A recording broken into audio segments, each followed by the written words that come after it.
જય શ્રી કૃષ્ણ મિત્રો, આપ જોઈ રહ્યા છો યુટ્યુબ. આપ સૌનું મારી યુટ્યુબ ચેનલમાં સ્વાગત છે. મિત્રો, આજે આ વિડીયોમાં આપણે સાંભળવાના છે વૈશાખ માસની પૂર્ણિમા એટલે કે બુદ્ધ પૂર્ણિમા. આજે આ શુભ પૂર્ણિમાની કથા, મહિમા, પૂજન વિધિ તથા આજના ખાસ ઉપાય. જો આપને આ વિડીયો પસંદ આવે તો લાઈક કરજો, શેર કરજો, કમેન્ટ કરજો. આપ આ ચેનલ પર પહેલી વખત જોઈ રહ્યા છો તો સબસ્ક્રાઈબ કરી લેજો, જેથી આવનારા નવા વિડીયોની માહિતી આપ સુધી તુરંત પહોંચી શકે. ધન્યવાદ. મિત્રો, વૈશાખ માસની પૂર્ણિમાના દિવસે મહાત્મા બુદ્ધનો જન્મ થયો હતો, એટલા માટે વૈશાખ માસની પૂર્ણિમાની બુદ્ધ પૂર્ણિમા નામે ઓળખાય છે. કે જો કે વૈશાખ માસની તે ઘણો પવિત્ર માસ છે. વૈશાખ માસ નક્ષત્રયુક્ત આ માસ હોય માટે આ માસને વૈશાખ માસ કહેવાય છે. ભગવાન નારાયણને પ્રિય એવી આ શુભ પૂર્ણિમા વૈશાખ માસની પૂર્ણિમા કે કારણ કે વૈશાખ માસ ભગવાન શ્રી હરિને સમર્પિત છે, માટે આ પૂર્ણિમા ખાસ કરીને ભગવાન બુદ્ધને એ મંત્ર આપ્યો હતો કે બુદ્ધમ શરણમ ગૌસામી, અર્થાત હું ભગવાન બુદ્ધના શરણોમાં છું. બુદ્ધ અર્થાત જ્ઞાનની પુરુષ વ્યક્તિને આધ્યાત્મિક યાત્રાનું પ્રથમ પગલું શરણાગત થવું છે. ઈશ્વરને શરણાગત એટલે કે બુદ્ધ શરણમ ગસ્સમ, ધર્મ શરણમ ગસ્સામી, અર્થાત જે ધર્મના સર્જન છે એવા ભગવાન ઈશ્વર બ્રહ્માંડના જે નિયમ છે તેમાં ધર્મ સર્જનનું કાર્ય કરે છે તેવા સર્જનક તથા સમૂહ જ્ઞાનીઓને સમૂહ જ્યાં તેમને પ્રાપ્ત થાય છે, અને તે જ્ઞાનીઓને તે સમૂહમાં તેને સભ્ય બનવું અને જ્ઞાન પ્રાપ્ત કરવું, ઈશ્વરની શરણાગતિ પ્રાપ્ત કરવામાં.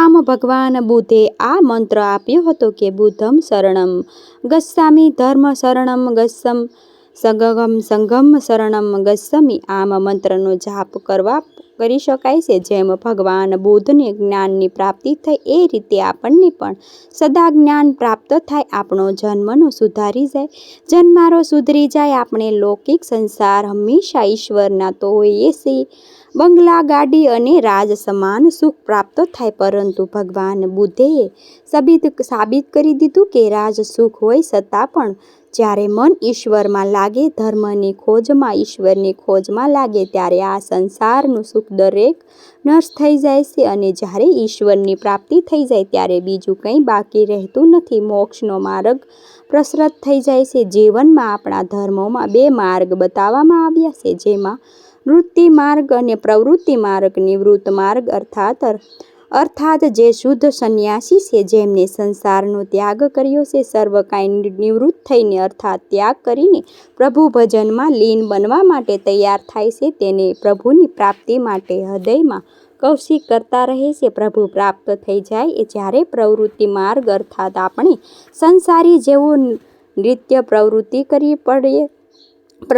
ના કરીએ, આપણને ધર્મ ભ્રષ્ટ થઈ જાય છે. ભગવાન બુદ્ધે આપણને સમજાવ્યું છે કે નિવૃત્તિ માર્ગ, પ્રવૃત્તિ માર્ગ દ્વારા ઈશ્વરની પ્રાપ્તિ કેવી રીતે કરવી. દરેક મનુષ્ય સંસારને ત્યાગીને ઈશ્વર આરાધના કરી શકતા નથી, પરંતુ ઘરમાં પણ આપણે પ્રભુની ભક્તિ કરીને વ્રત તહેવાર આનંદ બનાવીશું, પ્રભુને મંત્ર જાપ કરીશું, આપણે ફરજ બજાવીશું, પ્રભુને પ્રાપ્ત કરીશું. આજની શુભ પૂર્ણિમાના દિવસે ભગવાન સત્યનારાયણ દેવની કથા કરવાની પણ લાભ. પૂર્ણિમા ભગવાનનો જન્મ ઉત્સવ, ભગવાનના અવતાર એવા ભગવાન બુદ્ધ એવા જે આ ધરતી લોક ઉપર અવતર્યા અને મોક્ષને પણ આજે પ્રાપ્ત કર્યું. ભગવાન શ્રી કૃષ્ણએ ગીતાજીમાં કહ્યું છે કે યુગે યુગે તેઓ પ્રગટ થાય છે, અને ધર્મની રક્ષા માટે જ ભગવાન બુદ્ધે સૌને શીખવાડ્યું કે ઈશ્વરની પ્રાપ્તિ અર્થે ક્યારે શું ત્યાગવું જોઈએ. ત્યારે ત્યાગવામાં આવે સંસારને ત્યાગ નહીં, પરંતુ મનુષ્ય પણ ત્યાગ થાય, તે ઈશ્વરની પ્રાપ્તિ થાય. માટે પૂર્ણિમાને ધર્મ પૂર્ણિમા અથવા સત્ય પૂર્ણિમા, સત્યની ખોજ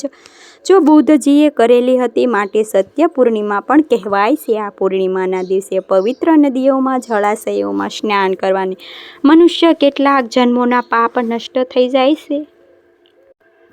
પૂર્ણિમાનું વ્રત કરવાથી ઘર પરિવારમાં શાંતિ આવે છે. કલશ આ શાંતિ દૂર થાય છે. શનિ ચંદ્ર વિશેષ હોય તો ચંદ્રદેવ તે રાહુ કેતુ સાથે શનિ સાથે બિરાજમાન હોય તે ચંદ્ર દોષ નિમિત્ત થાય છે. ત્યારે ચંદ્ર સંબંધી સમસ્યા અર્થાત માનસિક શાંતિ, તણાવ, સ્ત્રીઓ કષ્ટ, માતા કષ્ટ, ત્યારે પૂર્ણિમા વ્રત અવશ્ય કરવું જોઈએ. માનસિક શાંતિ પ્રાપ્ત થાય આમ પૂર્ણિમાનું ઘણું મહાત્મ્ય છે મિત્રો. મને આશા છે કે આપને વિડીયો જરૂર પસંદ આવ્યો છે. મને સાંભળવા માટે ધન્યવાદ. આપ સૌને મારા જય શ્રી કૃષ્ણ.